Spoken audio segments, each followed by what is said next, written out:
alkalinity is 6.5. That is not good.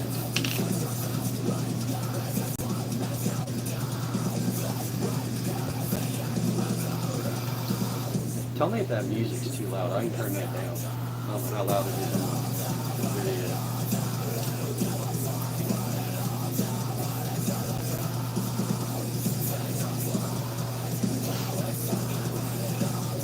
Testing calcium on the main tank.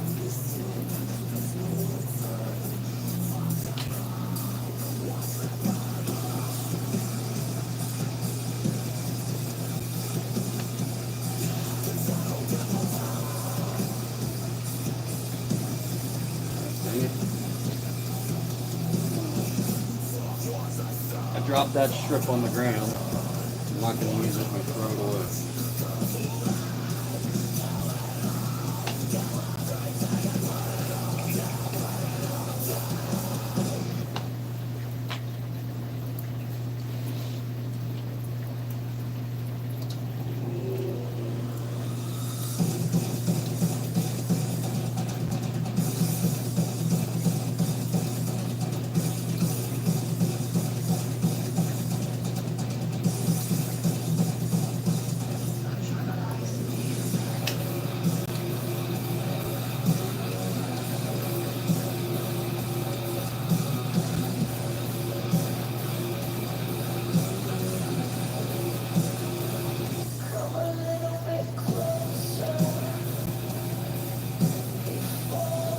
Calcium is low.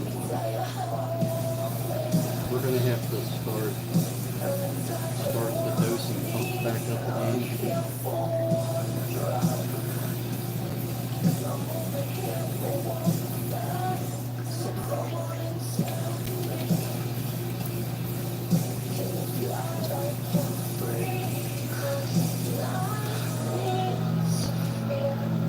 Calcium is not even registered. Let's check our pump. I feel like that music's too loud. I'm going to turn it down.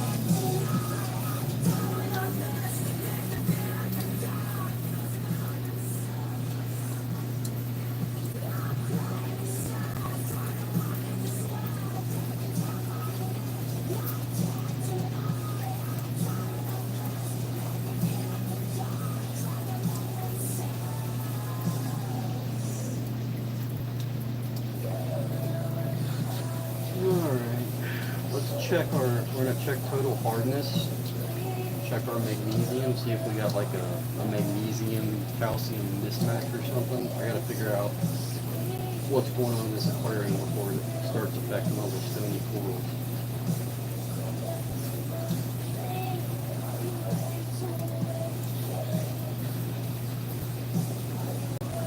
It's been a while since I've tested this. I don't remember how to do it. 14 drops of this.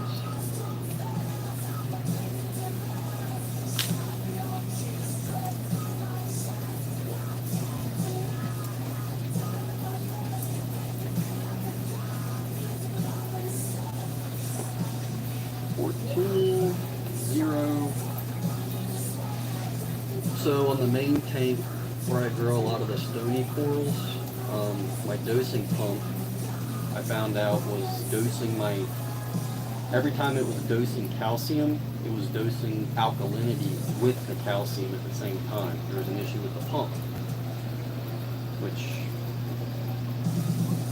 are these guys here. You can see these little pumps, and it was dumping alkalinity into the tank when it was dosing the calcium, which causes precipitation and all kinds of issues, and stuff started dying. So I unplugged all the dosing pumps, and I'm using these bottles, and I'm dosing just by hand, old school way. So it eliminates the whole pump issue, and I can control the parameters and figure out what's going on with this tank. Alright. I start talking, and then I forget where I'm at in my test. Testing magnesium, which is not going to register because the calcium is so low. I got to get the calcium first. I'm kind of just wasting this test.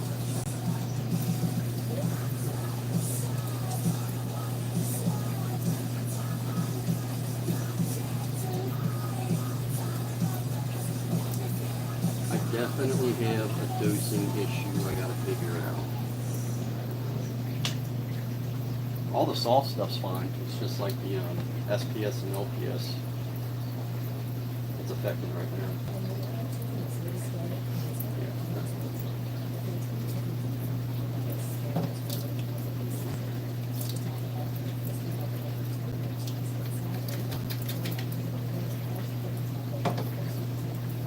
I did just put in a new acro into this tank 2 days ago, and it's Calitort, so it's pretty easy to take care of. But as far as acros go, they're one of the easier aquifers you can keep. So he's kind of like a guinea pig. So far, he's doing fine. But the main thing when you're dosing, you got to make sure that, like, if you want to keep your alkalinity, whatever, between 8 and 12, wherever you want to keep it. I don't care if you keep it at 10, if you keep it at 11, 8. I try to keep mine like 8.5. But the big thing is, especially with SPS corals, you don't want that parameter, that alkalinity to swing in any direction more than half a point in a 24-hour period. That's the hard part. And I thought with the dosing pumps,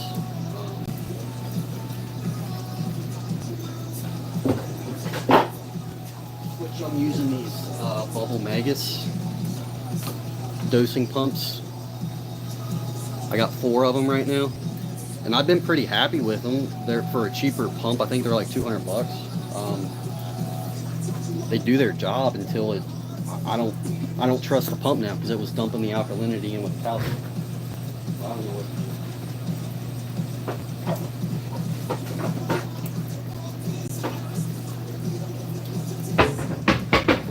do. First thing to do is to get the testing done. Figure out my parameters. After I get the testing done, I'll take the camera over to the aquarium when the lights kick on and let you guys look at it. So, where was I at? Let's do, check our pH next. See what our pH is.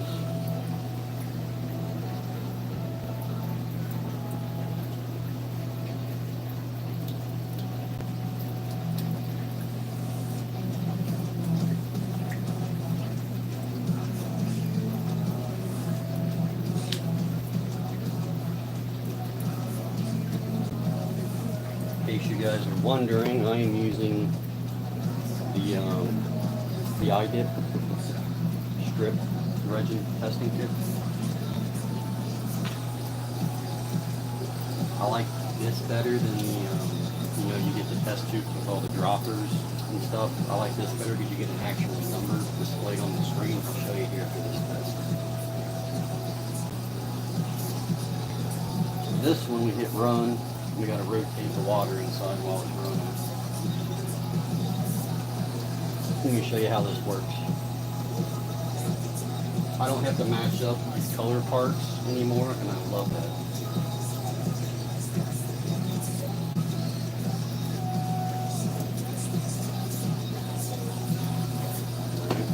Let it calculate.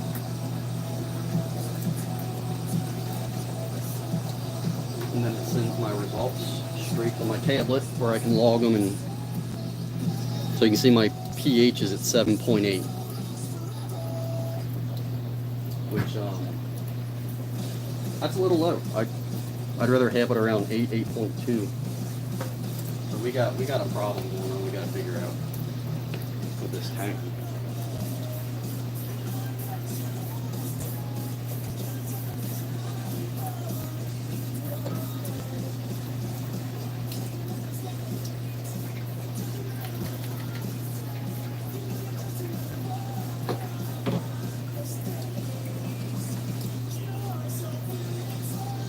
I do have,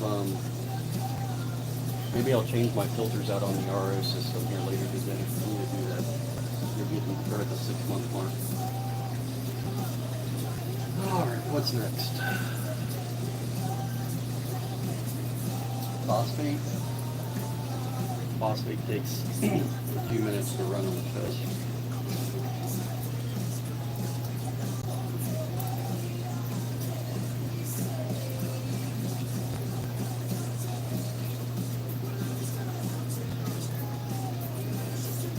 If you guys got any aquarium related questions, throw them out there. This test takes like 5 minutes. It'll be a good time to answer some of those.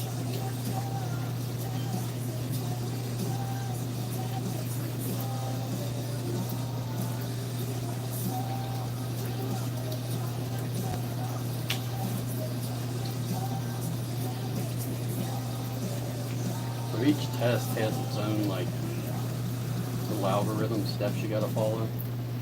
But you essentially put the water in the cell here and then zero it out, and then you either got reagents to put in, chemicals, and you got your strict to be put in the test. There are things I like about this system, and there's things I don't like about this system, just like anything else.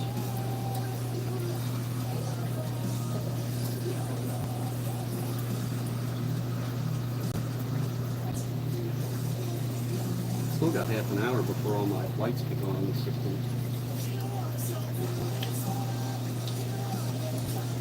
Alright, let me grab my water. I'll be right back.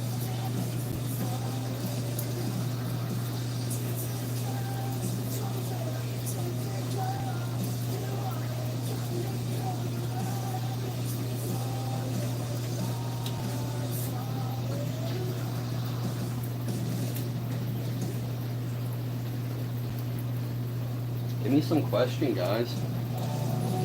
I see the people watching.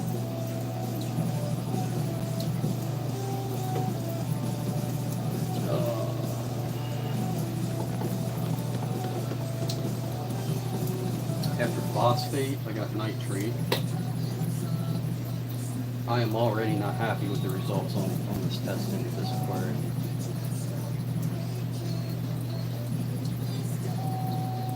How do you guys dose? Do you use dosing pumps, or do you do it by hand, or you don't even have to dose, just your water fingers? Problem is this aquarium, I got some montipora in there that are about like this, and they just suck up the alkalinity out of the water. Probably need to get some of those out of there.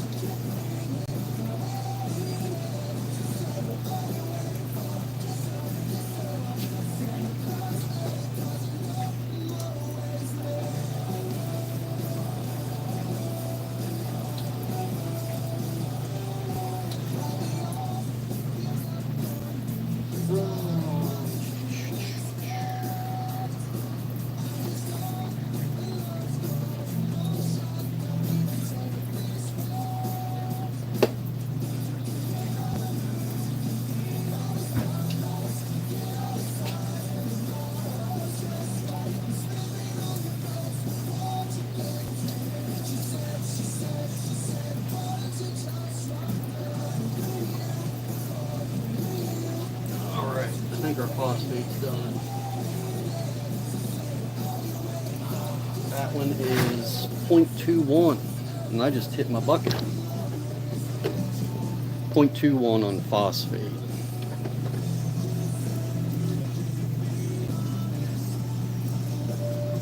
Which is high, a little high. It's alright. Do a water change this weekend on that one.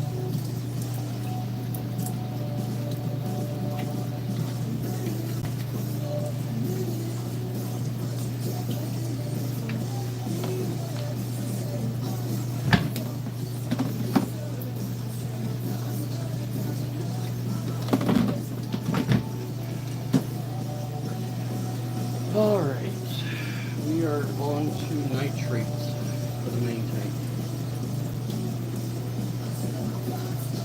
Let's see if I can guess this right. This one takes about 10 minutes to run. I'm going to guess the nitrates are around 15 parts per million.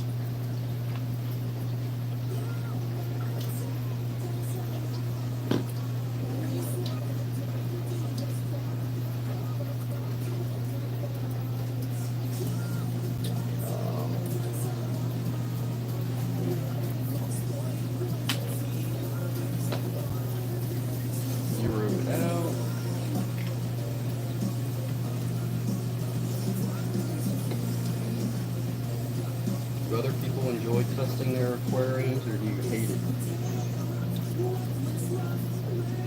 seems like most people don't enjoy it. The biggest thing is to set up a routine. Like, essentially with all my systems, like I'll try to test on Fridays, and I do my water changes on Sundays on the systems, and I try to stick to that religiously. Alright, we're gonna let that run.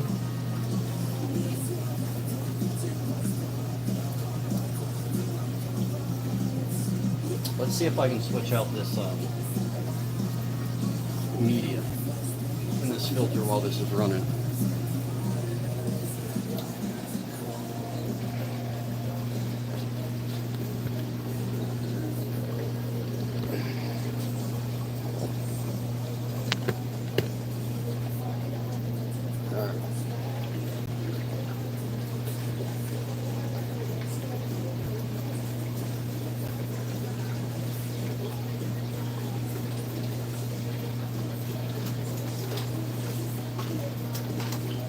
So while that test is running, I'm going to change out the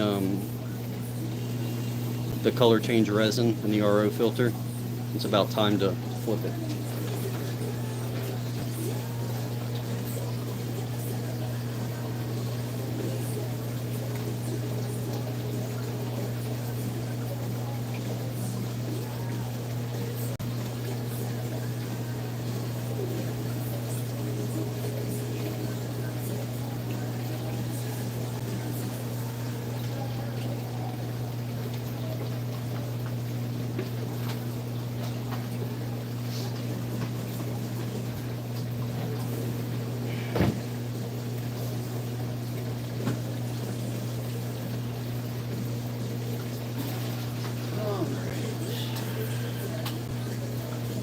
I really need to get, for one, this RO system is not big enough for what I'm doing here. It just doesn't, I think it makes 50 gallons a day.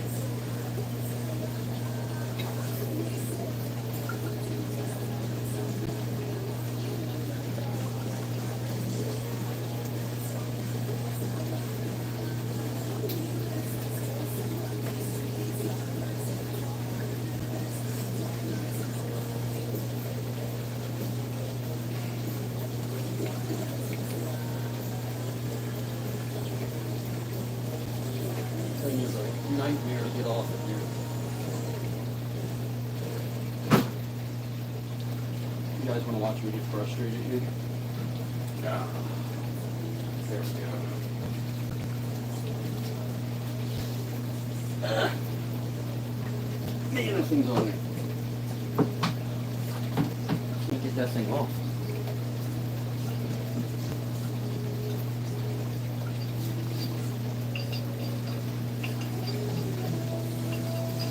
Look how rusty this thing got. This pipe wrench, it's just from being down here with all the moisture.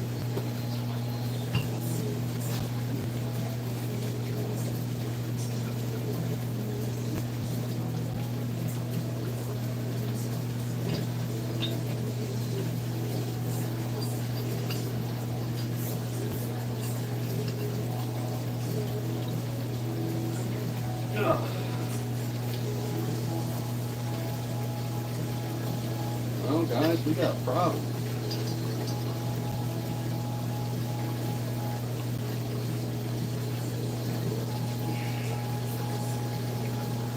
We got a situation here.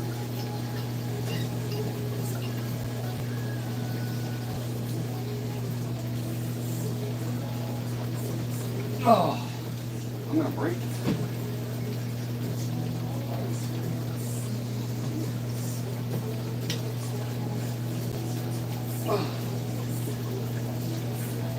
Why did I put that thing on so tight?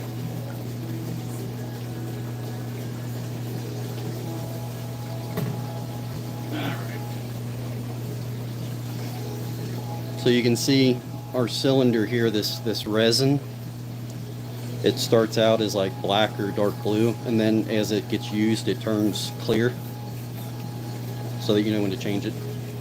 Plus I got my TDS meter here.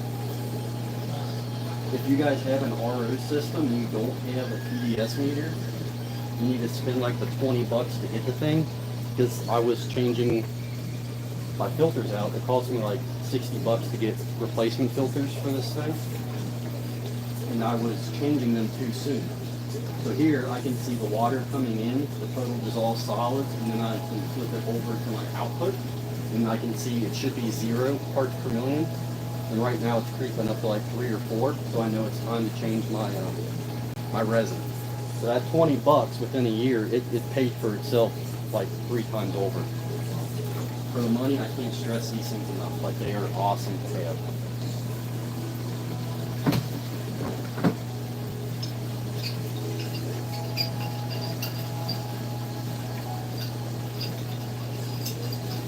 I'm not going to get this done before our test is finished. I'm sorry.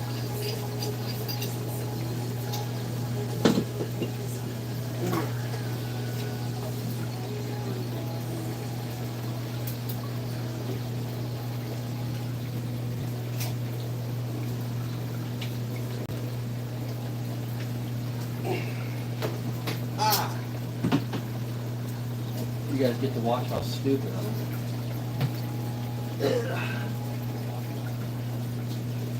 Got a little brush. Goes right. Let him go there.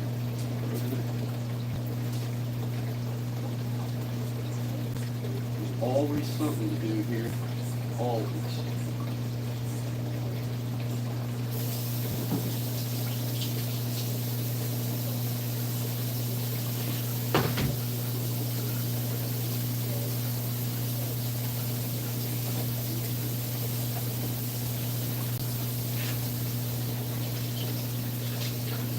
Rinse out all the old resin in here.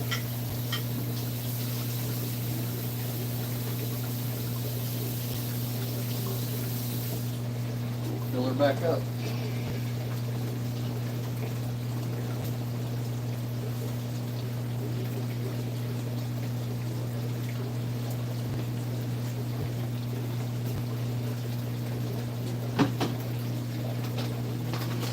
So you can see the new resin's like black or blue.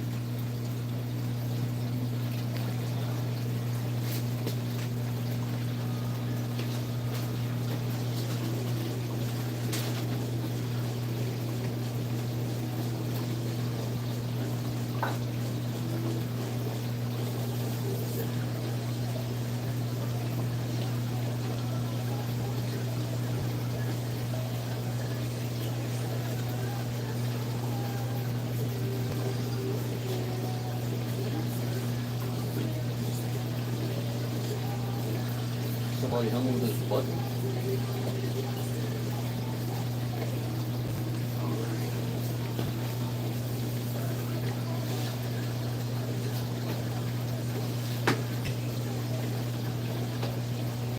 Losing stuff here.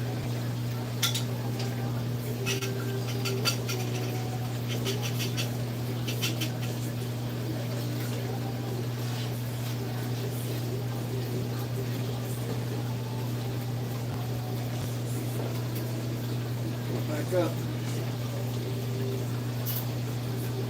I try to pack in as much as I can when I do this.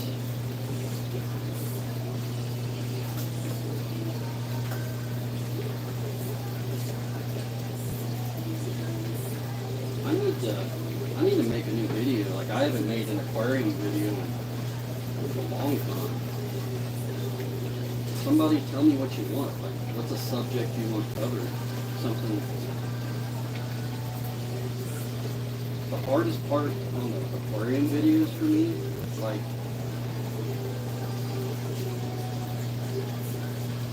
I'll do a video, but I don't know what people want to learn about. Like, I don't know what people struggle with. You guys gotta tell me what you want to see. Leave it in the comments, because I will check. Or send me a message. I don't know. I got some time coming up.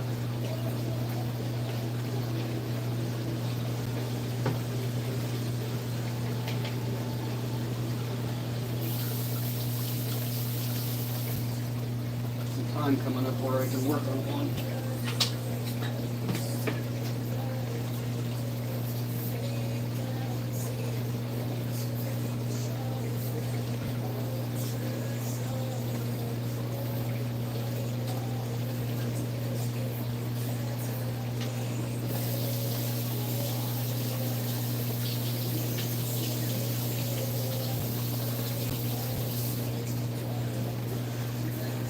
show you guys this because I hate messing this up. I'll put this back together, this O-ring. I'll forget to put it on, and then next time I run water, I just have water go everywhere. So I've learned that the hard way, not to forget this very important O-ring. After I left it off for about, I don't know, 3 times.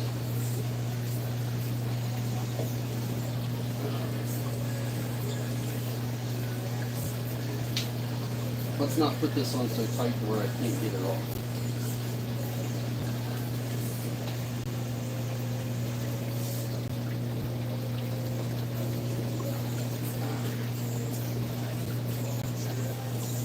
Also, if you don't line this thing up down here, you get these too.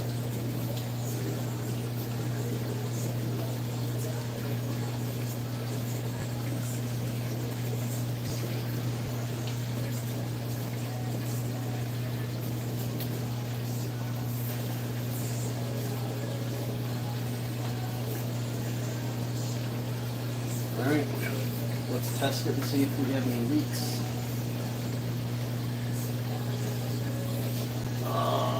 Yep.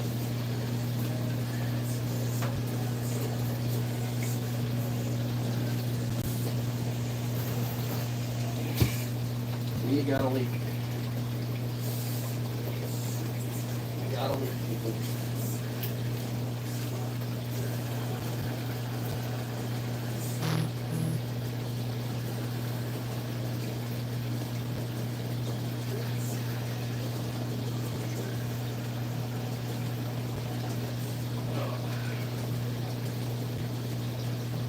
This thing's going to be a pain. You must.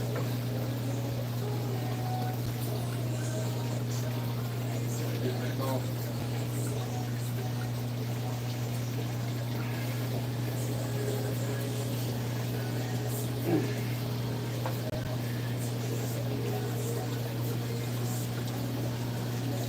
You got bad leaks.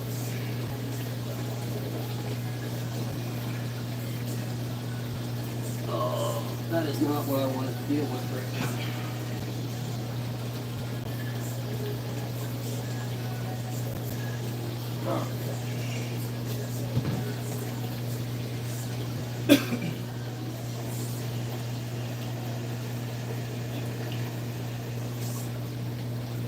It's not pushing all the way into the fitting for some reason.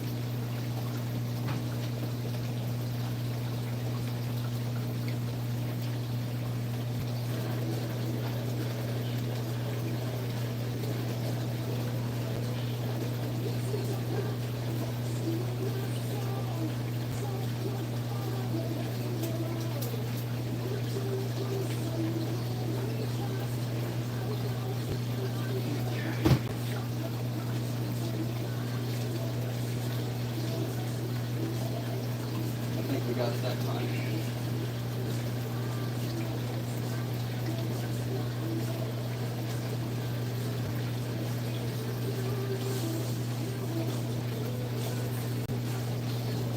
All right, let's see if we leak now.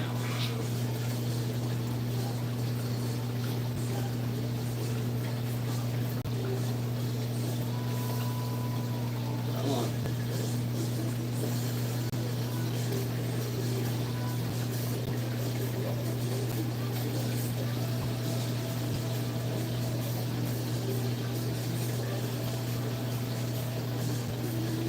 We are good to go now.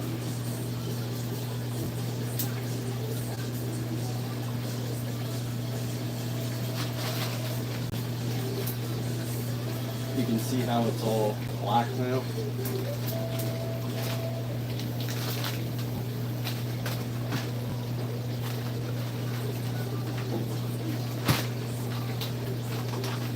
Let's check our TDS meter. Got 128 going in, and we are back to 0 parts per million coming out, which is exactly what we want.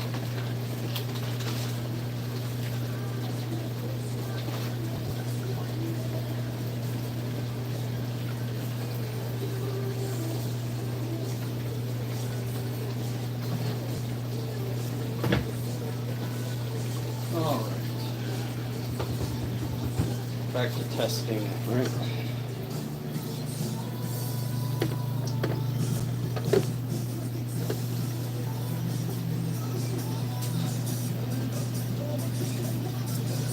Alright, so our nitrates, I was wrong. I said I thought they'd be 15, they're actually down at 8. I'm okay with that. Not too worried about that.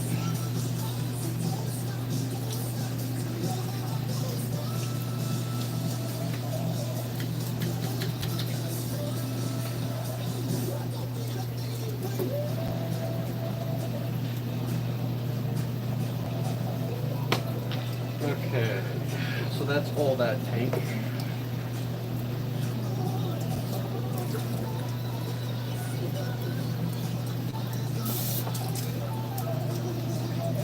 So that aquarium is done and tested. We need to save our results to that tank.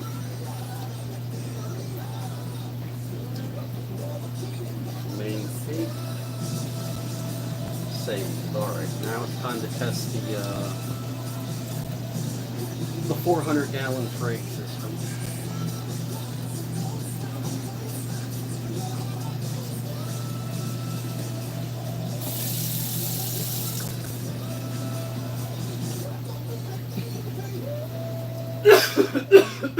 Excuse me.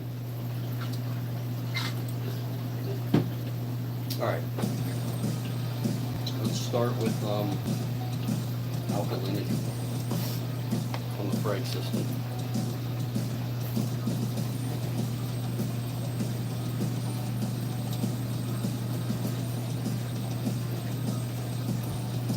Lights kick on. I set up a new aquarium back there for red bubble tip anemones.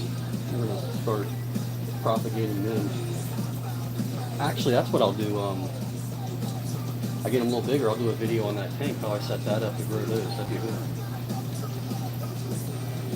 Alright.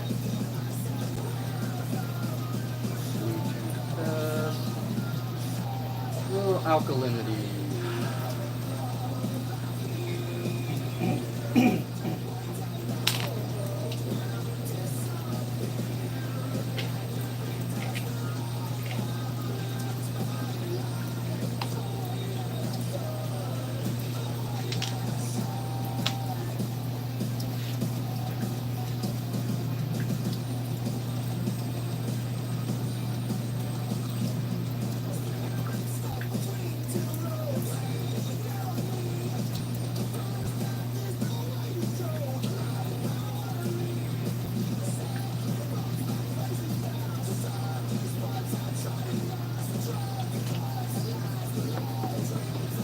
I'm gonna say 7.5 on the alkalinity. Ah, I was close. 8.01. I'm happy with that on that system. Keep it right there. I like that. I'd rather have it like 8.5 just to give me a little buffer zone, but as long as my calcium is good and my magnesium, I am happy with that.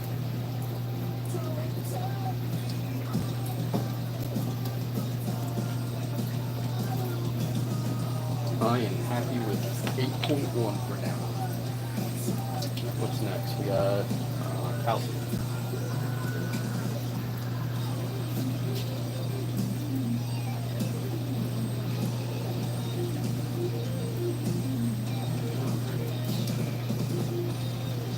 Calcium, marine, what we want.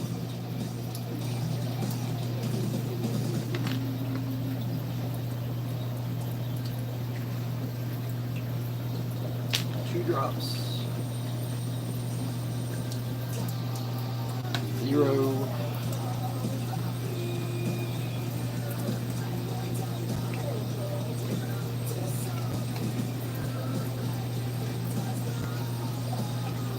If you guys use this system, I don't know if a lot of people do, but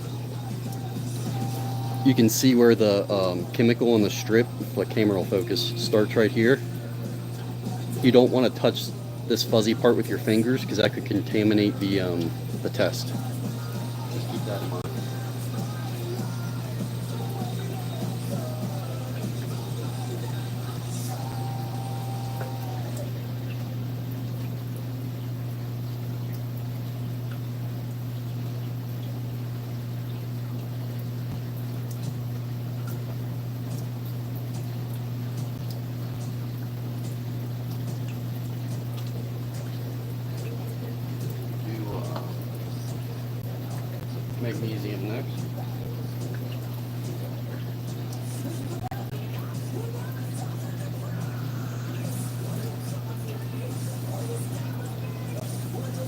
Okay, calcium's at 430.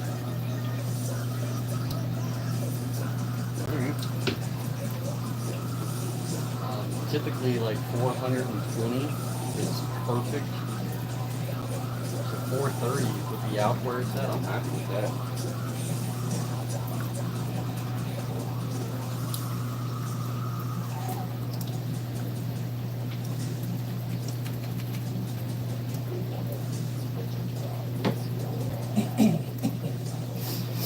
So that's one of the big differences. The main tank I got, I call it the main tank. It's a 75 gallon with like a 25 gallon sump, so it's right around 100 gallons. Versus the Frag system, which is about 400 to 400. It's about a 400 gallon system with a 50 gallon sump. Here, let me show you real quick. I'll just show you. The lights aren't on yet, but I can turn on lights back here. So we got, this is the anemone tank I'm working on. But so we got this system, and I know it looks terrible without the lights on. This is mainly soft corals, and this is all piped in together to the same sump. We got some stuff here we're growing out. And I got a Euphilia tank plumbed in here, and then it goes over here to, oh, my lights are kicking on, to the Frag systems. And these are all tied into the sump down here for all the filtration. So you guys have an idea what I'm talking about. This is the Frag system. It's about 450 gallons versus out here.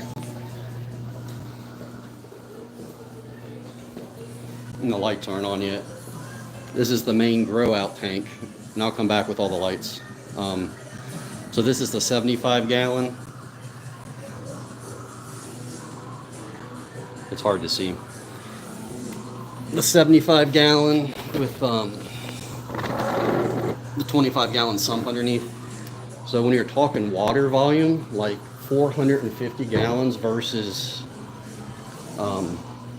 a 100 gallon system, the 450 gallon system is just going to be so much more stable. Like, it's going to be so much more lenient and forgiving on your parameters.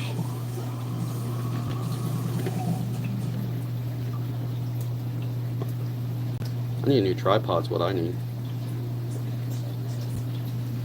Alright. So our calcium was good on that one. Next we're going to check the pH on the Frag system.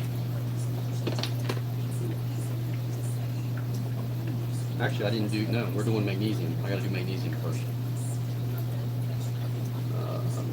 Total hardness, marine.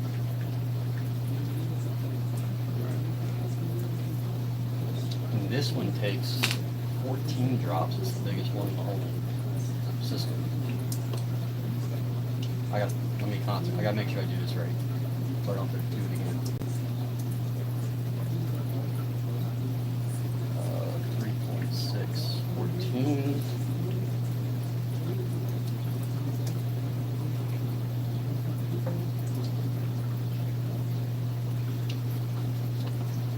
I'm gonna shut this filter off too so it doesn't overflow.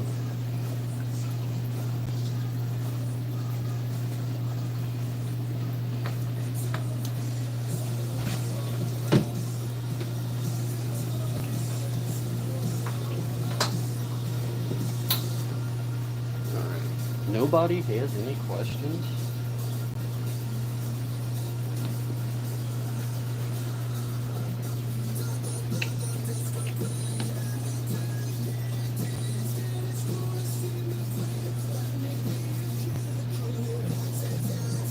I'm gonna guess magnesium.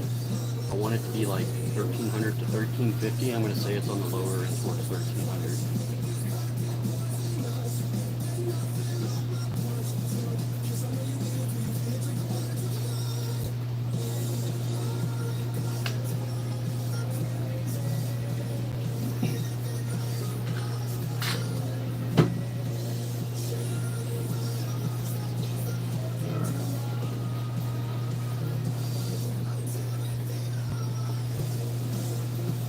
I was wrong. Magnesium's down to 1151.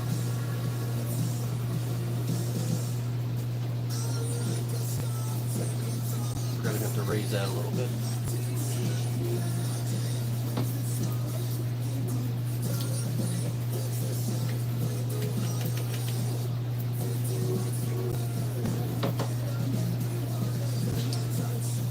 In between each test, you got to rinse out this cell with RODI water. That's what I'm doing over there. We're going to do pH.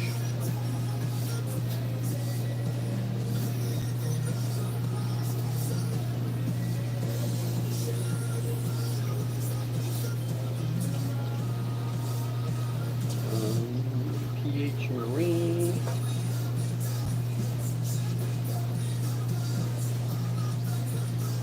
This one's backwards. 0 through the drops.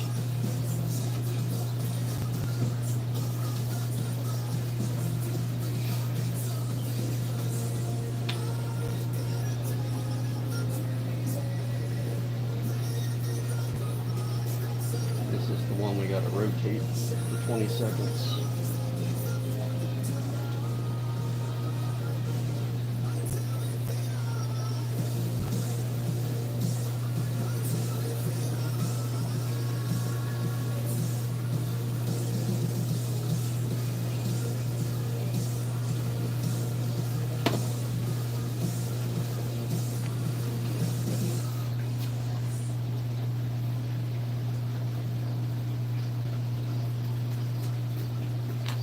pH 8.0. Not terrible. Be a little higher.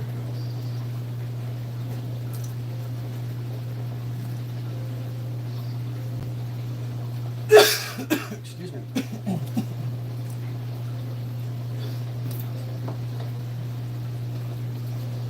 Excuse me. All right. We're doing phosphate next.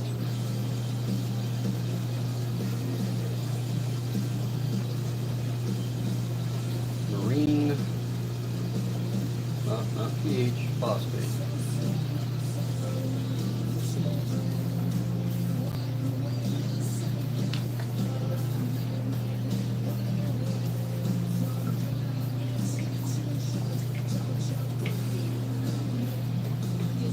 I don't know how accurate these strips are anymore either, because they've kind of discolored a little bit.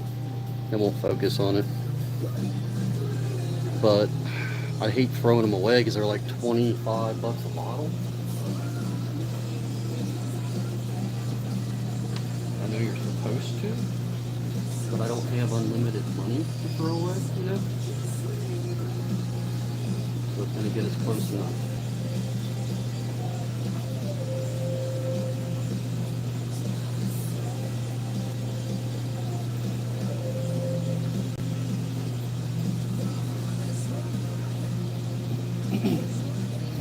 Alright, I think this one takes 5 minutes to run, maybe.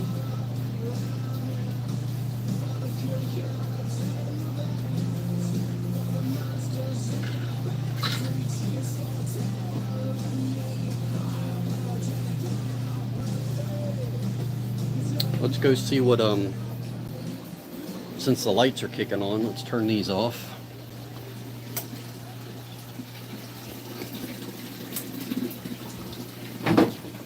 You're gonna see nothing but blue is the problem. It's gonna be all blue. Yep.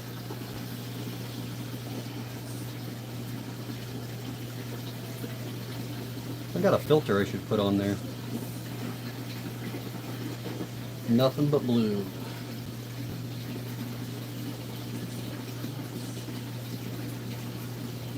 So while that test is running, look at this toadstool down here.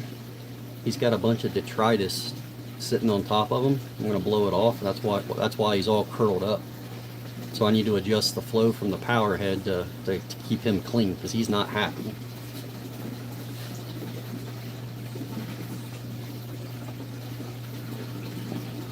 Oh yeah.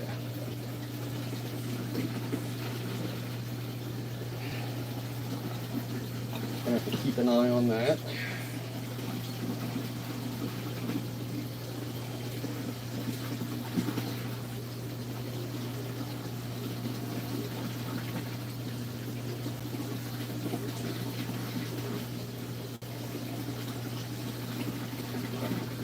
Alright.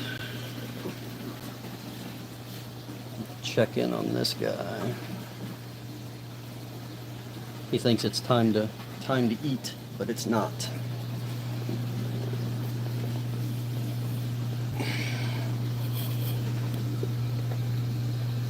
So these are some pretty sick Euphilia. They are very receded. I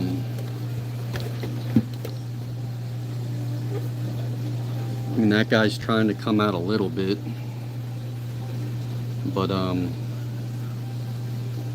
they're not happy. I don't know if they're gonna make it or not, which is unfortunate because there's like 1, 2, 3, 4, 5. There's probably about 20 heads there between all of them, but I don't think that any of them are gonna make it, unfortunately.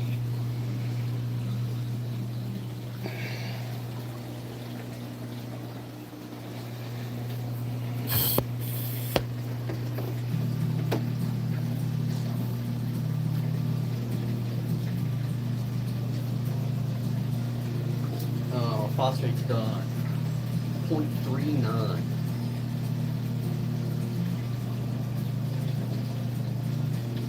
I wonder if that's part of our problem with the Euphilia. It's a little high. It's probably why they're receded.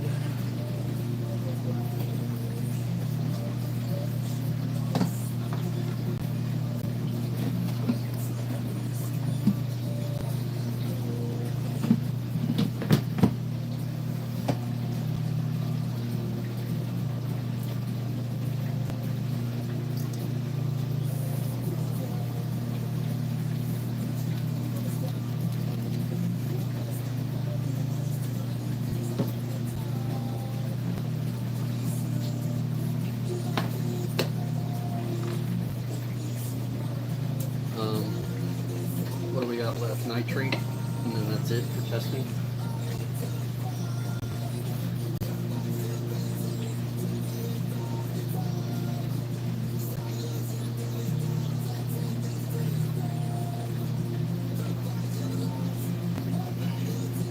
Nitrate.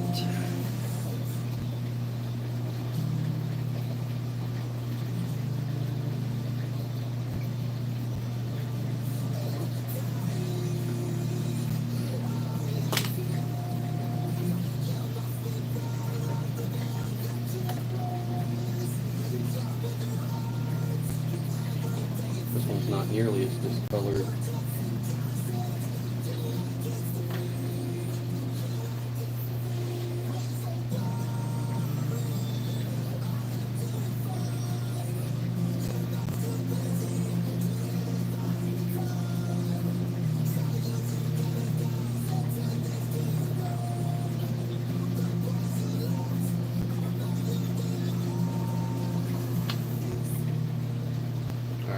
Nitrate takes about 10 minutes to run.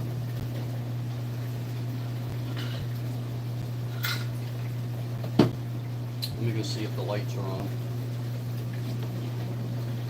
on the other system real quick.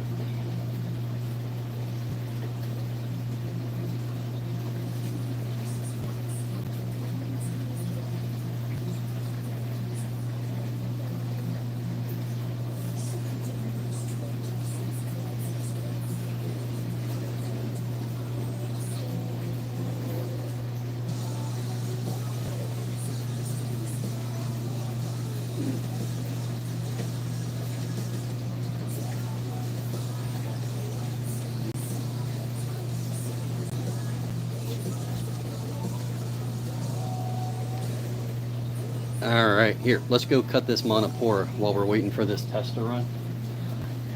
Let's go see if we can get them out of that tank.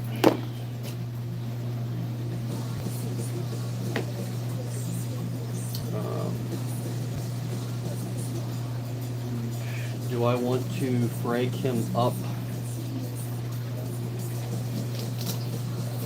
put him on frag plugs, or do I want to put him on a grow out tile? I think we're going to do a tile. Which I do make my own tiles out of cement. Same way with the frag plugs. I make them all out of cement. It's pretty cool. Alright, get my towel. Alright, let's see if we can go get this guy out without doing too much damage.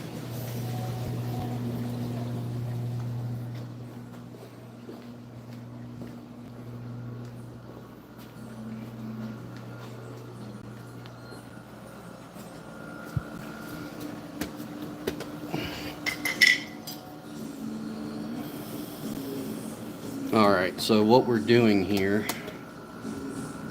I know it's all blue, guys.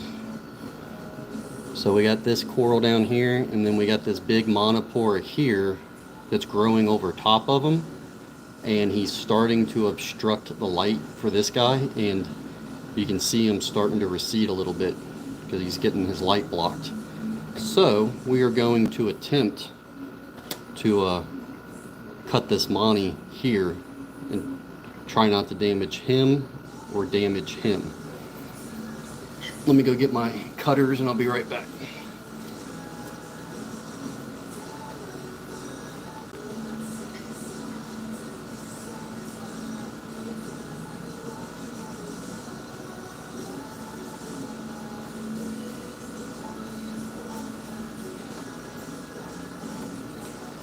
So I am going to try to attempt this with just some bone cutters here, but he's pretty deep down in there. I don't know if I can get my arm in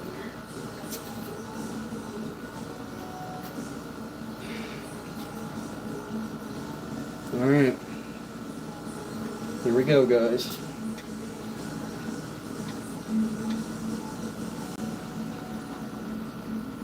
Here we go. Oh, the whole thing's moving.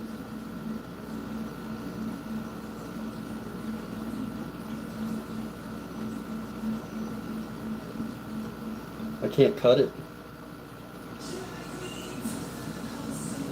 There we go. Alright. I think we got him cut. Let's see if we can get him out now.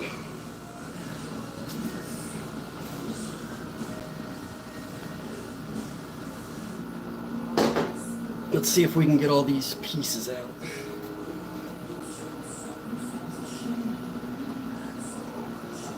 Look at that one. Yeah.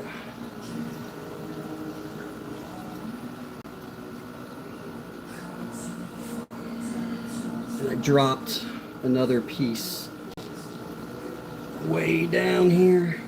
Got it.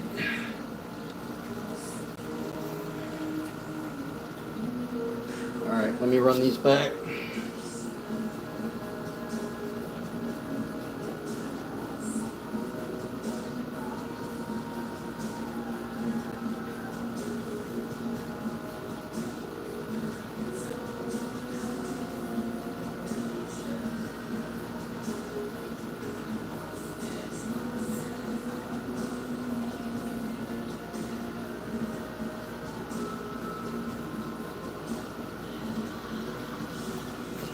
Alright. Oh yeah. I'm glad I cut him, because now you can see on the back side of that coral, you can kind of see where it was dying because he wasn't getting light. So that was successful. We got that whole big piece taken out there. Let's go glue him to a plate or a tile.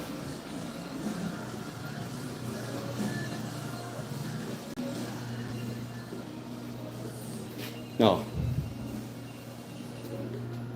My other channel, I do gaming channel, if you guys are into that sort of thing. Cruiser Fire Gaming. Alright, back to the coral.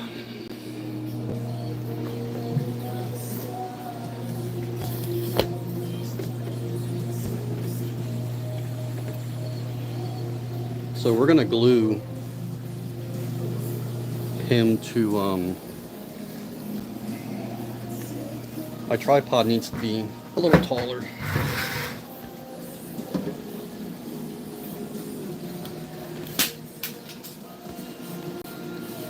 Oh, look at that. My tripod goes taller.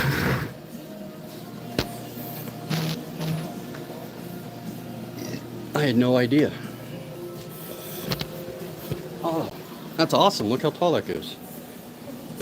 All right.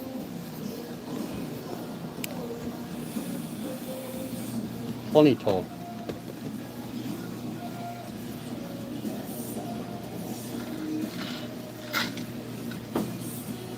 All right.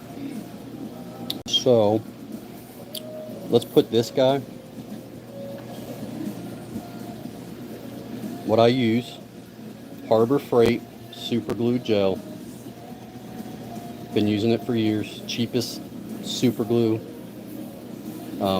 Just as reef safe as the aquarium stuff you guys buy, but it's like a tenth of the price. It's ridiculous.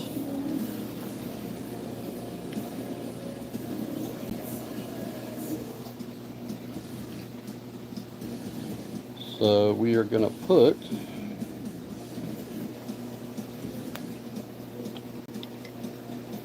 maybe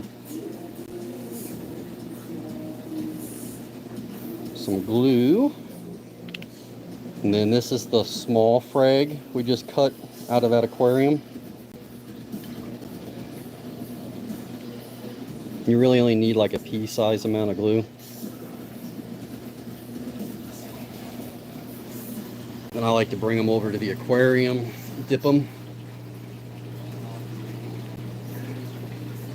And by dipping the freshly glued frag, the aquarium water starts to harden the glue. It acts as like a hardener. So I'll let them harden up for about 30 seconds. If I just throw him into the aquarium without letting the glue set a little bit, like the wave pumps will just blow him off the frag plug. And that's what we don't want. So we're going to set him there for now. And then we're going to come back and we're going to glue the big guy we just cut out of the tank.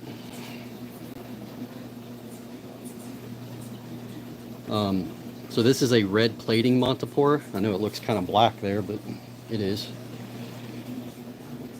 So this guy we just cut out of the main tank because he was growing over another coral. I'm thinking about cutting. He's got some dead here. So what we're gonna do? Where did I put my cutters at? My bone cutters. We're gonna cut that piece off of him. I left them out on the table here. Hang on. Let me go get them.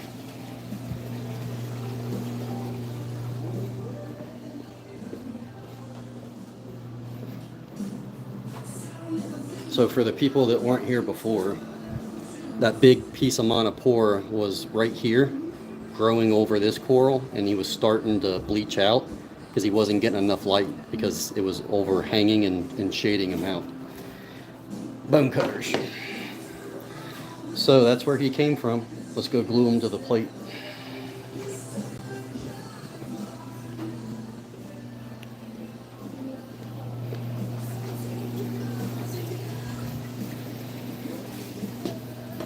All right. So this is what I was talking about. You can see the tissue on this montipora, the red, you know. This is kind of faded out here a little bit, and then this end part is just completely dead. It's die off. So while he's not in the aquarium, I'm just going to cut this dead part off. No, I'll tell you guys why I do this. Okay, well, he took the whole thing, which happens sometimes, so I'm going to cut the dead. And you can see once the tissue dies on the coral, algae sticks to it like crazy. Like, it's just attracted to it, and it starts taking over the coral. So what I should do, since I cut him, I should do a little dip on him. I'm not going to, because he's going straight into my frag system, and I know he's clean. All right. So since this little piece came off, instead of throwing him away because he's still got good tissue on him, I'm just going to glue him to a frag plug.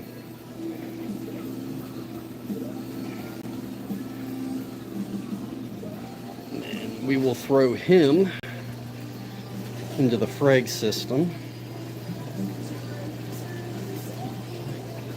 And I dip them real quick just to let the glue harden a little bit, like I said before, so the power heads don't throw them off the plug. That's all he needs, just like that. So now for the big guy.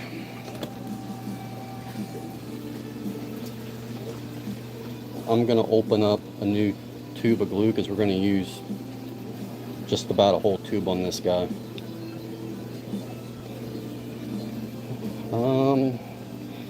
So this one, I always try to position them.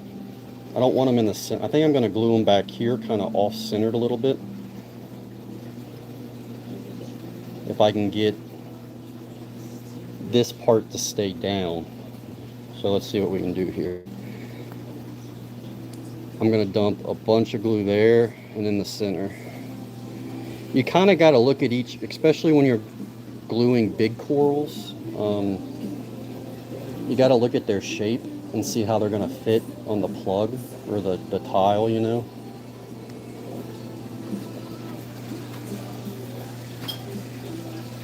Because this is a big piece here. He's pretty much going to take up this whole tile. Which, if I didn't mention it before, I make my own concrete tiles and plugs. I was selling them for a little bit to local fish stores. Alright. So this one, let's dip him. I want to keep this back part glued down. This is really hard to do when you're holding a camera. Adds another degree of difficulty. All right.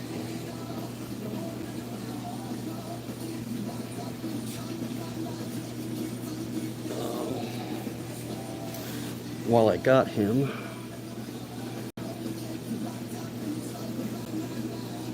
got a little bit of algae here and detritus build up. We're just going to clean them off while he's curing.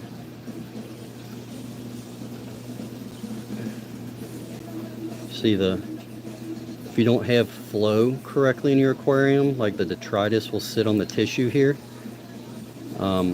It'll kill the tissue, and then after the tissue dies, algae will just stick to the skeleton on the coral and just grow like crazy, so I try to stay on top of it. Alright. Where do I want to put this guy now?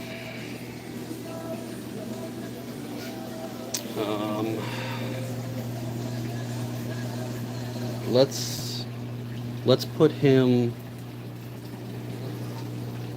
with this montipora over here, maybe.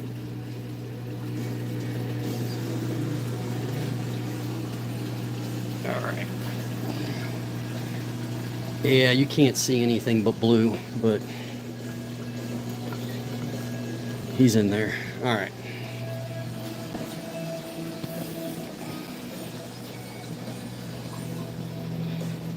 Let's see if our test finished.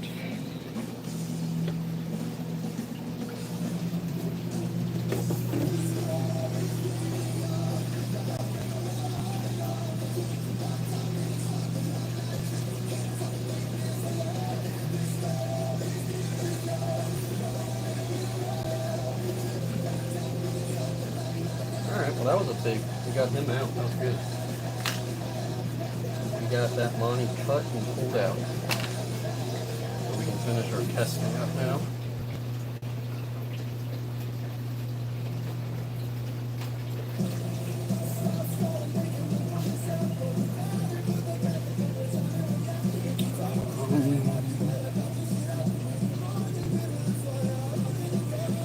Almost knocked my phone over.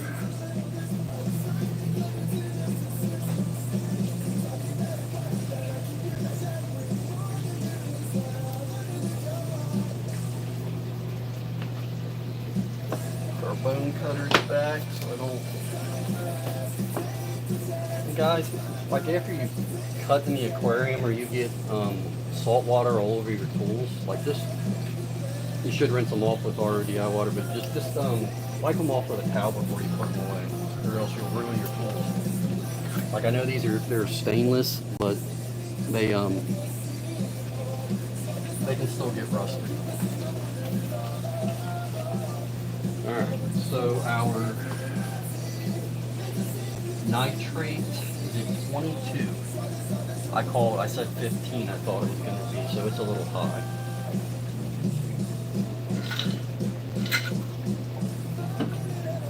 Now with my hands, I smell like montipora.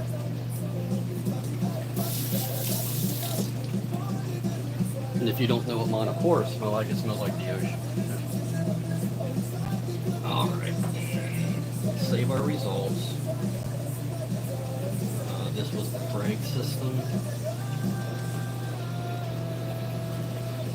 Brake tank. And save.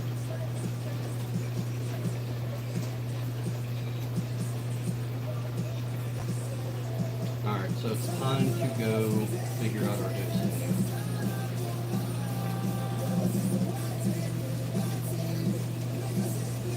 Which we're going to go do right after I clean this out.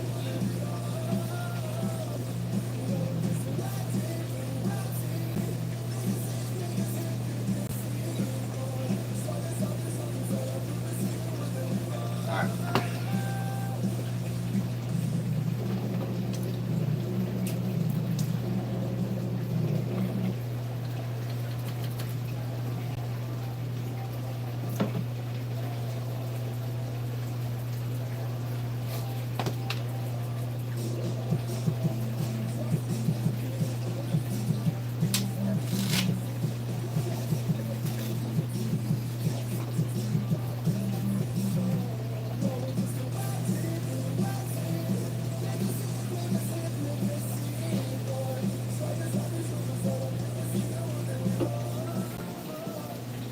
We're going to go out here and figure out our parameters that we just tested.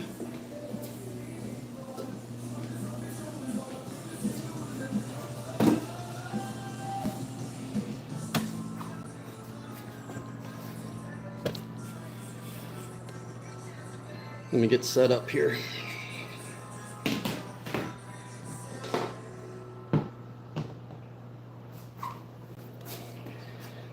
Okay.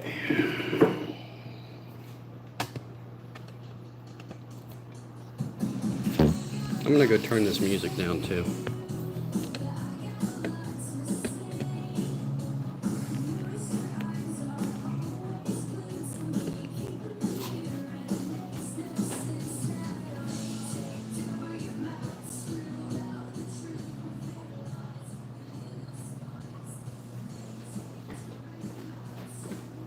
All right, so what we're doing here, we just did all of our testing. Now we gotta write down our results and figure out how we want to adjust our dosing schedule. Let me take a picture of this before I use it.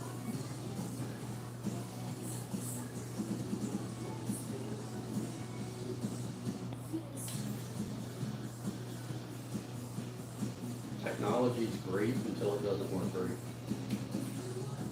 All right.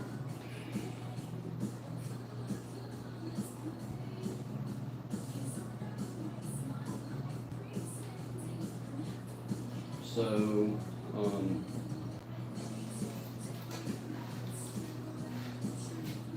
I don't even know what the day is. What's today's date? January 31st. All right.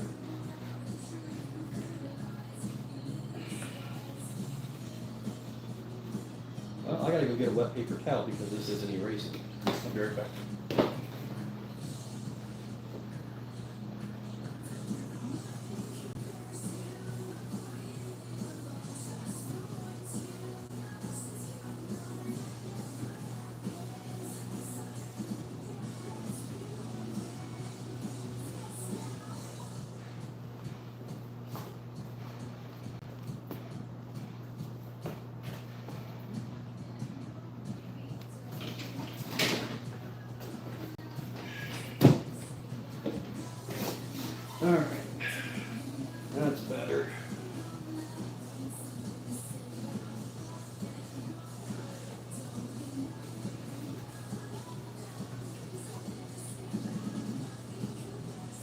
so much for dry erase.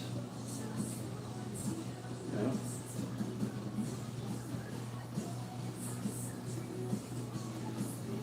It's not dry erase if I gotta get a wet paper towel to get it off. Alright. So we are gonna move our, from the last test, move our parameters over. I got a system. It may seem crazy to a lot of people, but there is a method to my madness here.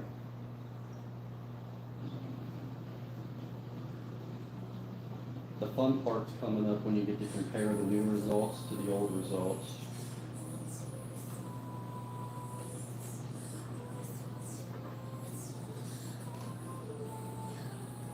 I can't believe nobody has asked a single question yet today.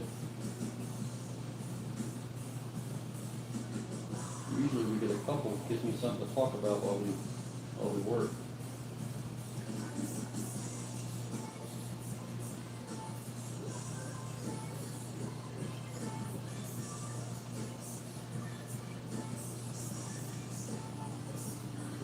So the first set of parameters that we're going to go over is from the testing we just did on this tank right here.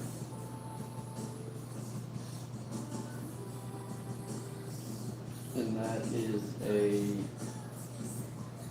75 gallon with a 25 gallon sump, so it's like 100 gallons total, and it is a mixed reef.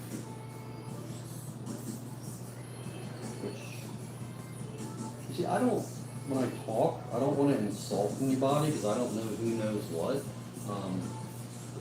A mixed reef is just, that's what it is. It's a mix of different types of corals. You got your soft corals, your LPS, large polyp stony, and your SPS, the small polyp stony. For the most part, softer, the easiest to care for, and your LPS are kind of intermediate, and your SPS are some of the more difficult ones to keep. And you add another degree of difficulty by having them all in the same aquarium because they each have different care requirements, so it's like a balancing act, The SPS, like super high flow and very clean water, whereas like, I don't know, toadstool, leather, like that guy, he doesn't care. He likes dirtier water, so it's hard to care for each individual, species that way.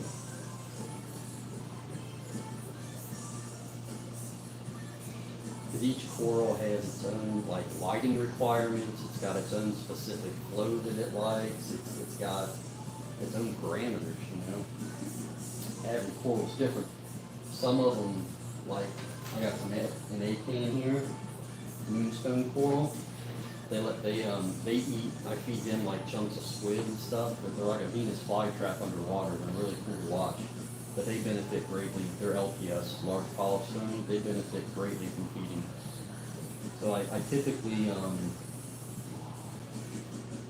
typically try to feed the LPS 3 times a week. 3 to 4. It depends. The problem if they'll take it, you can feed them every day. But I found that it's good to feed them one day and then let them have a day of rest. So don't feed them every day. That's what I do. I'll feed them like every other day, basically. It lets them expel, the waste. If you feed them constantly, they miss out on that cycle or whatever. Nitrate was at 32 pH. Oh, I didn't test salinity. I got to test salinity. That's what we didn't do. We'll do that last then.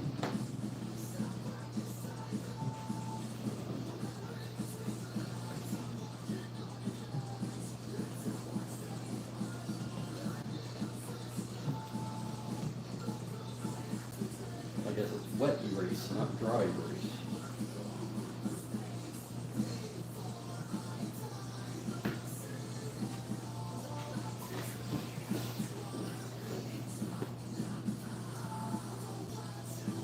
Alright.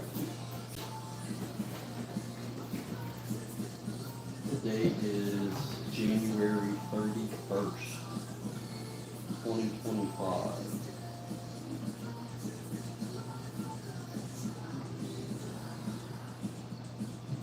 what I'm doing, just so you guys can see it, I'm just writing down all the testing we just did from the two systems.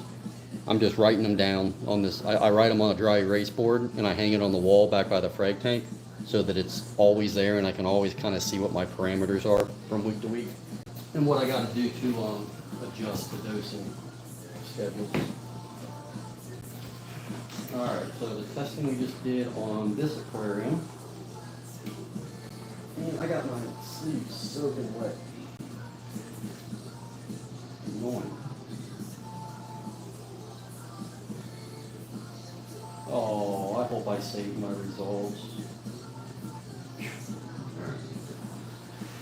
So, alkalinity on this system we just tested came back, this is the problem, 6.55. That is low. I like to keep alkalinity, I try to keep it at 8.5. 8.5 to 9, but 8.5 stable is what I shoot for. And the issue I'm running into here is, it's hard to see back there, but this is a big montipora here. This is a big montipora slash bird's nest colony here. This is a big Pocillopora. And then there's a big fovea here, and then there's a really big fovea here that's encrusted over these rocks. And the montipora, the SPS, and the fovea, they really soak up when they get big like that. They really soak up alkalinity. So I'm gonna have to increase my daily dose of alkalinity. And I didn't. Let's see what calcium was here.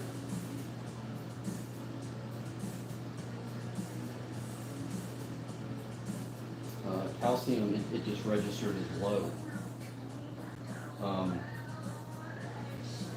Typically, when your alkalinity is low, I have found in my tanks anyway, the calcium goes high.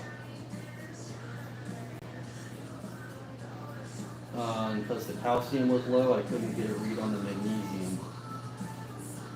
I'll have to do an individual test for that. But they're just eating up the alkalinity and calcium in this aquarium. And if you were with me earlier, I got a dosing pump hooked up. Long story short, I lost pretty much all my acropora, which was a lot. I had a Walt Disney in there about that tall. I was getting ready to frag up. The dosing pump, every time it was dosing calcium, it was also dosing alkalinity with the calcium. So one, it was getting like double the alkalinity that it was supposed to be getting, which is a problem. And then two, if you dose calcium and alkalinity at the same time, especially in a low flow area, like I was doing in the sump, it mixes together and it does something called, it precipitates, it solidifies, it basically makes a coral skeleton wherever it hardens, and it's not what you want. Because it's precipitating, it's hardening, and then it's not in your water column, so the corals aren't actually getting the alkalinity and the calcium that they need to grow their skeletons. So that is what I am in the middle of battling with this system here. Let's keep going. Let's see what else we got. Magnesium. Yeah, I couldn't get a readout on magnesium. What about our waste? Like phosphate was 0.21, which is, it's high.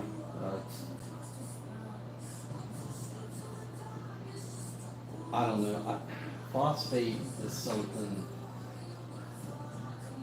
It's a big deal when you get into the stony corals, especially if you're trying to keep harder things like acros. They say like 0.03, around there. You don't want zero. If you have zero, they don't have the nutrients to take in from the water column to eat, basically. So You want to have some phosphates, but 0.21. I think that's a little high. Let me check something real quick.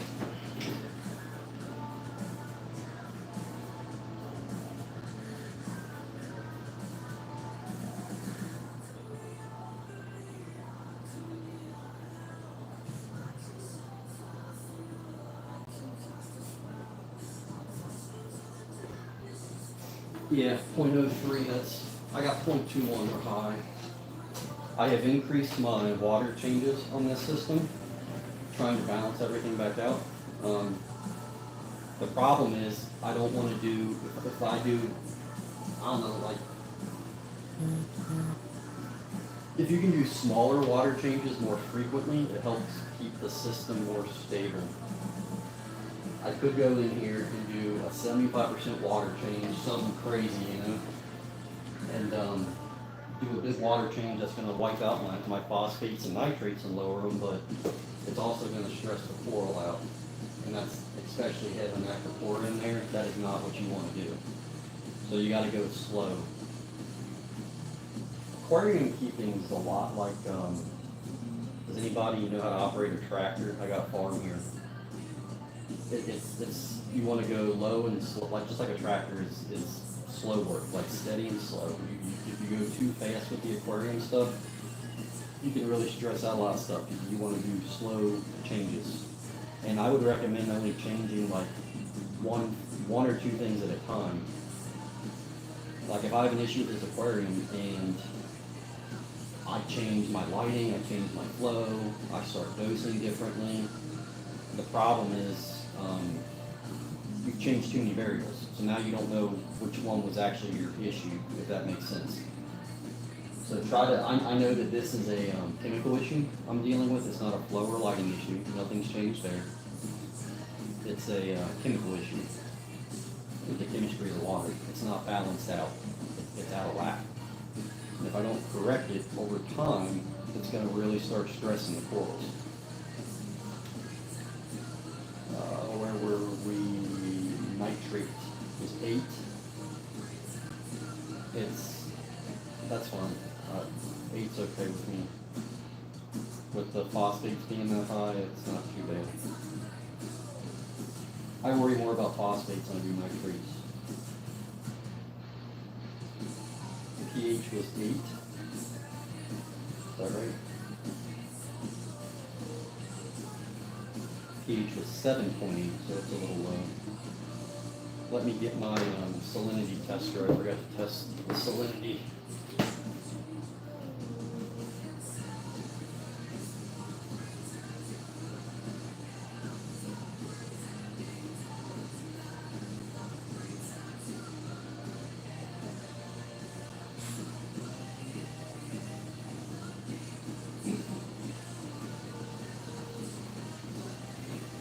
So I am using the, will it focus, the Hannah salinity tester. I like it a lot. Probably needs calibrated. I haven't calibrated it in a while.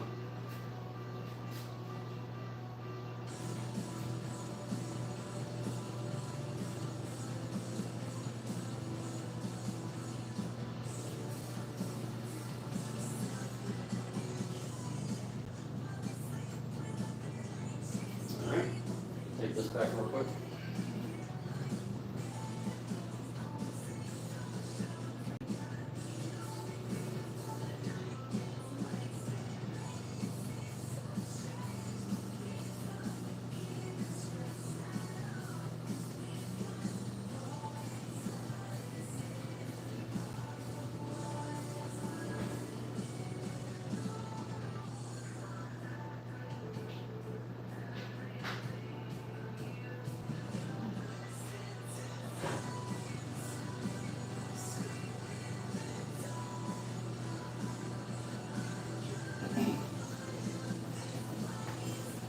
Alright, so salinity in here was 1.024, which is fine. 1.024 to 1.026 is what we're shooting for.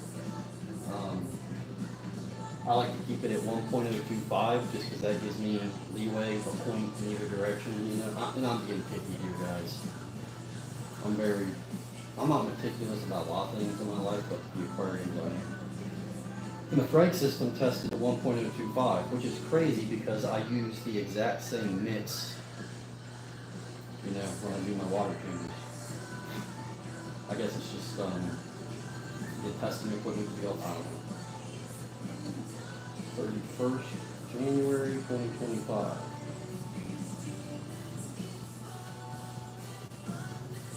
Okay, so let's do hit the wrong button. Let's look at the Frag system parameters here.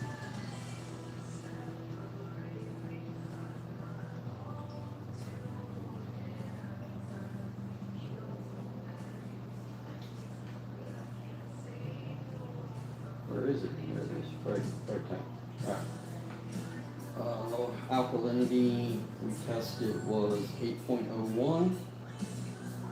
I would like for that in a perfect world to be 8.5, but I'm happy with that. Calcium was 438. Slightly high, but I'm not being that picky on that system. Magnesium was 1151. That needs to come up a hair. Phosphate, what was phosphate? Here for, that was even higher, 0.39.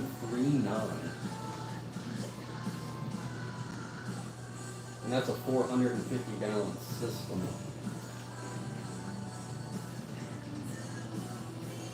What were my nitrates? Nitrates. Okay, 22, those are high. I need to up my water changes on that system.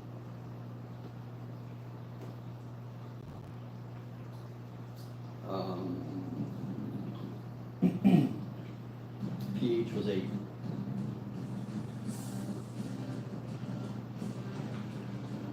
Can't read that. That's better.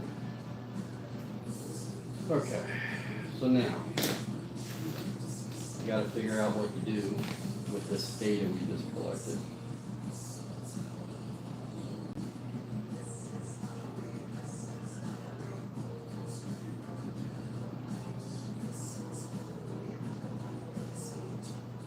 Stop it. If I knew how to use a tablet, that would help too.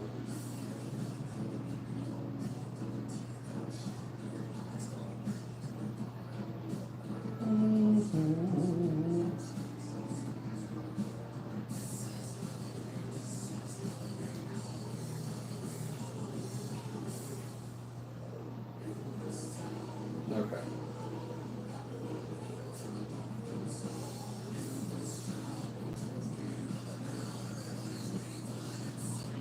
So, main tank,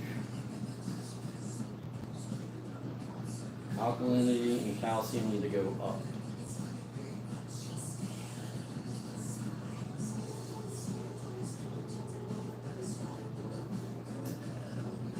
Frag system is in better shape. It just needs some more water changes. Alright, let's put this back. I'll be right back.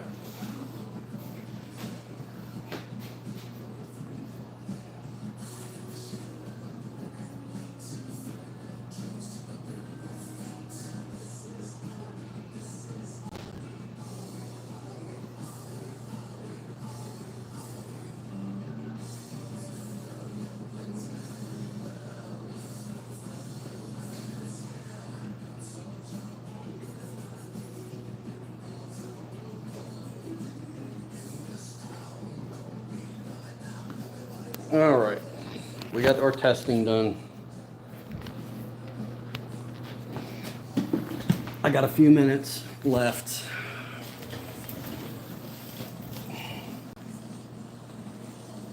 I really need to go get a filter.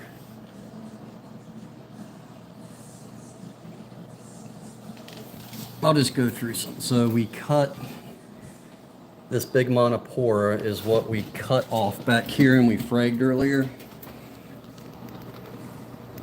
because he had a big piece that was growing out over this coral here, and he wasn't getting the light that he needed to grow. It actually had some die off on that guy. So I recently put in this Higer wave maker because I needed to increase the flow in this tank for all the LPS and the SPS I'm going to get in here soon. So I have got 1, 2, 3, 4, 5 power heads here, and the wave maker, plus the return pump that I'm running. So if you look back here in the corner, that power head I got shooting behind everything, right? And then this one I have shooting behind everything in the same direction. And what this does is those two streams, they hit back there in the middle. You can see the fish back there. He loves to swim in that channel if it'll focus. Hang on a second, guys. I'm going to sneeze. Hang on.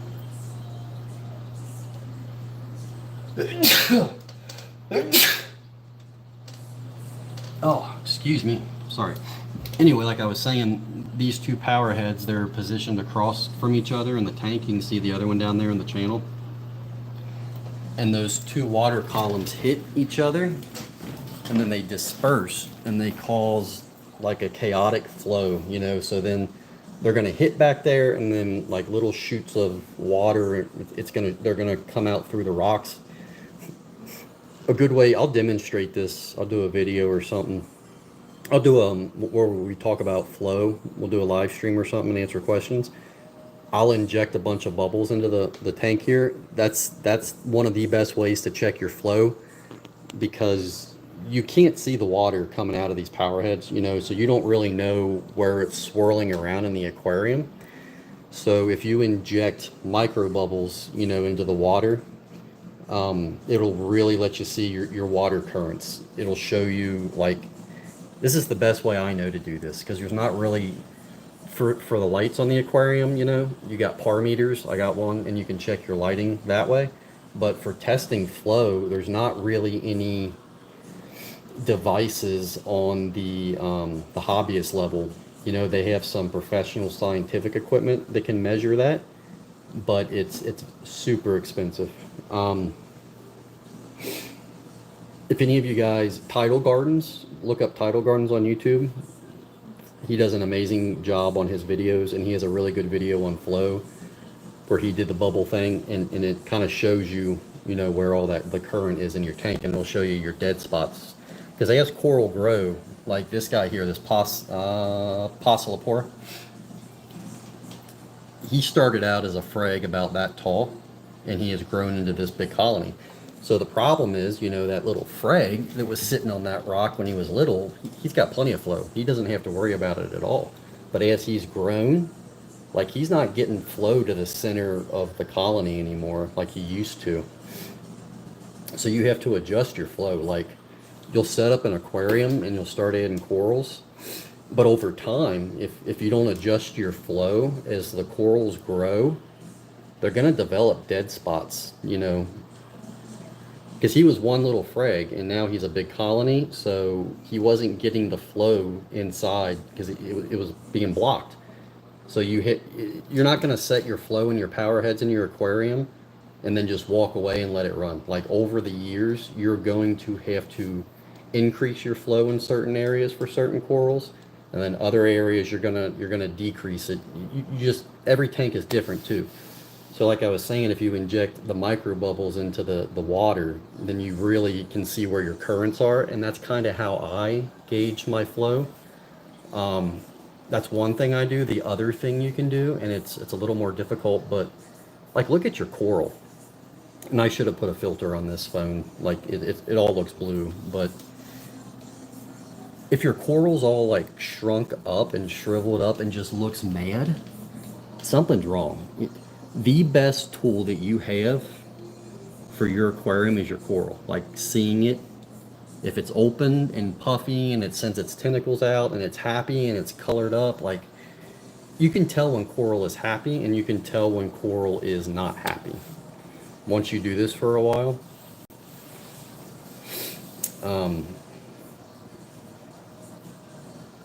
So then you got to figure out, like, if the coral is unhappy, is it, you got to look at your setup. Is it a lighting issue? Is it a flow issue? Or is it a chemical issue where the parameters in the system are off? You know what I mean?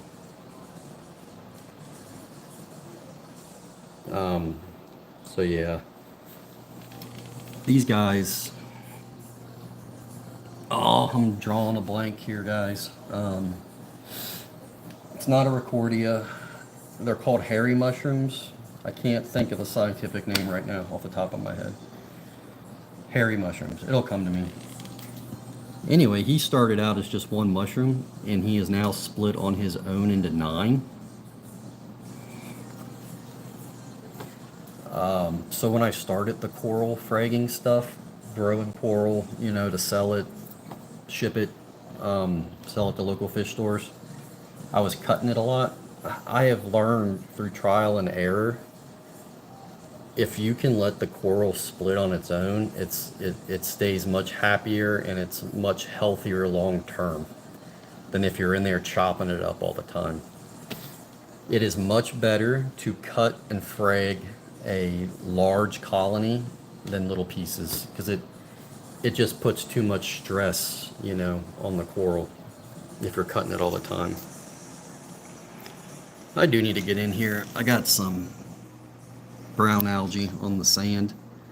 I need to add some more crabs and snails, you know, cleanup crew. I picked this star up the other day. He's cool. But I am getting back into the acropora. Zoom in a little bit here. It just looks like a blue glob. It's a mess. So I lost all my acropora because of a dosing pump issue, and getting back into it.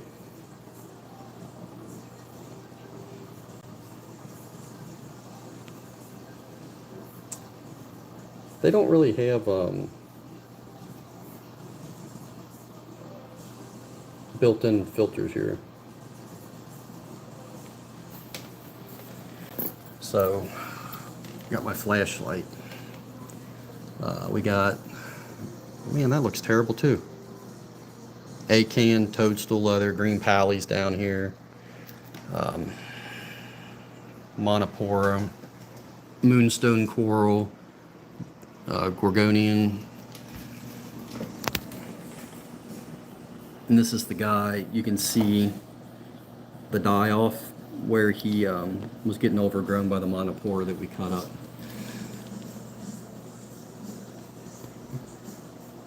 Alright, coral banded shrimp. Alright guys, I think we are pretty close to being done. We got our testing done. We cut the montipora up that we needed to cut. Let's head back to the frag system here.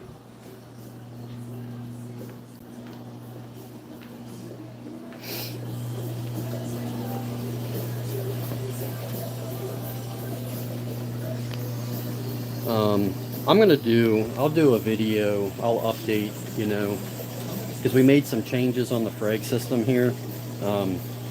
This tank down here on the bottom, because it's the last in line from all these aquariums, it collects a ton of detritus just from all the systems. And we don't want, I don't know if I'm gonna maybe increase the flow to keep it suspended a little longer to exit out into the sump, you know. But I said I was gonna show you guys the newest tank back here. And I will do a more detailed video on this one.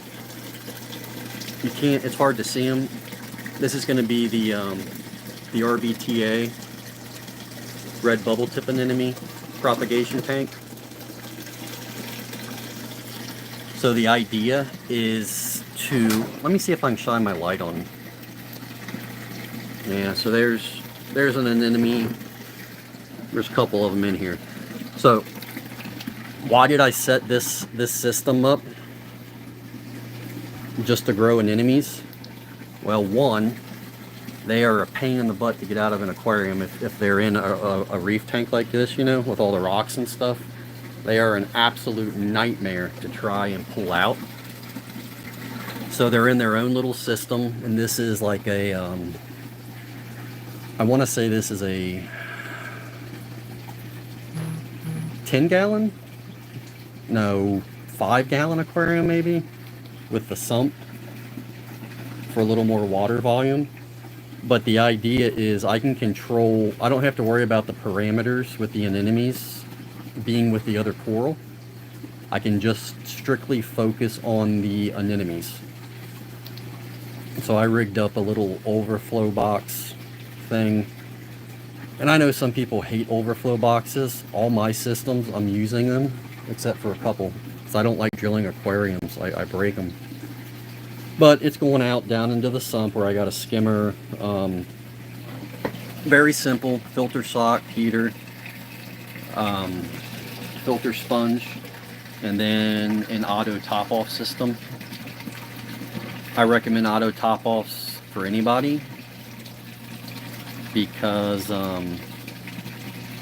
it keeps your parameters a little more stable, you know. So, all right, guys, we did our testing. We got our montipora cut out of the main tank. So we are done with that.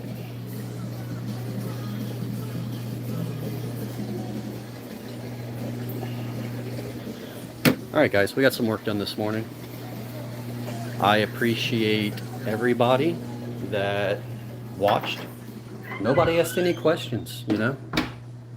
No questions today. That's alright. Alright, I'll see you guys next time.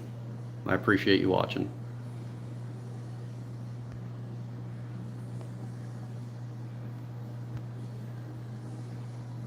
I'll see you guys next time. See you in Aquatics.